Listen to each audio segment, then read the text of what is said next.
কেউ বলেন ভালোবাসার কোনো সীমানা নেই, সেই কথারই যেন বাস্তব প্রতিচ্ছবি দেখা গেল নেত্রকোনায়। হাজারো কিলোমিটারের দূরত্ব, দুই দেশের ভিন্ন ভাষা আর সংস্কৃতি, তবু একটি ফেসবুক পরিচয়ের টানে চীন থেকে বাংলাদেশে ছুটে এলেন এক তরুণ।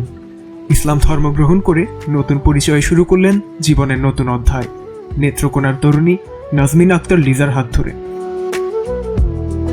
প্রায় 2 মাস আগে ফেসবুকে পরিচয়ের মাধ্যমে তাদের যোগাযোগ শুরু হয়। সময়ের সঙ্গে সেই পরিচয় রূপ নেয় ভালোবাসায়। পরে দুই পরিবারের সম্মতিতে বিয়ের সিদ্ধান্ত হয়।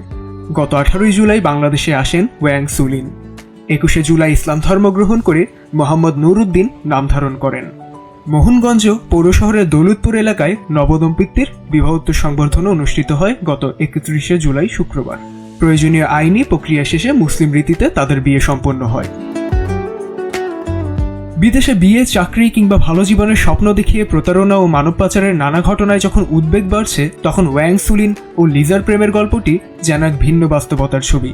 তবে এই সম্পর্কেও আবেগের আগে গুরুত্ব পেয়েছে সতর্কতা ও যাচাই বাছাই। কনের বাবা মোহাম্মদ নাজিম উদ্দিন জানান, সাম্প্রতিক সময়ে চীনে মানব পাচার ও বিদেশি বিয়ে ঘিরে প্রতারণার অভিযোগ সামনে আসায় শুরুতে পরিবার ও স্থানীয়দের মধ্যে কিছুটা উদ্বেগ ছিল। তবে ছেলের পরিবার ও চীনা দূতাবাসের মাধ্যমে প্রয়োজনীয় তথ্য যাচাইয়ের পরই বিয়ের সিদ্ধান্ত নেওয়া হয়। এখন বিয়ের আনুষ্ঠানিকতা শেষ হয়েছে।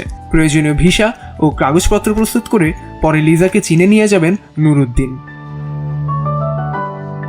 বিদেশি এই জামাইকে ঘিরে এখন মোহনগঞ্জে উৎসবের আমেজ। প্রতিদিনই আশেপাশের বিভিন্ন এলাকা থেকে মানুষ নবদম্পতিকে এক নজর দেখতে, শুভেচ্ছা জানাতে এবং ছবি তুলতে কনের বাড়িতে ভিড় করছেন। স্থানীয়দের ভাষায় শুরুতে কিছুটা সংশয় থাকলেও সব যাচাই বাছাইয়ের পর সেই শঙ্কা কেটে গেছে। এখন সবার প্রত্যাশা, দুই ভিন্ন দেশ আর দুই ভিন্ন সংস্কৃতির এই বন্ধন ভালোবাসা ও বিশ্বাসে দীর্ঘদিন অটুট থাকুক।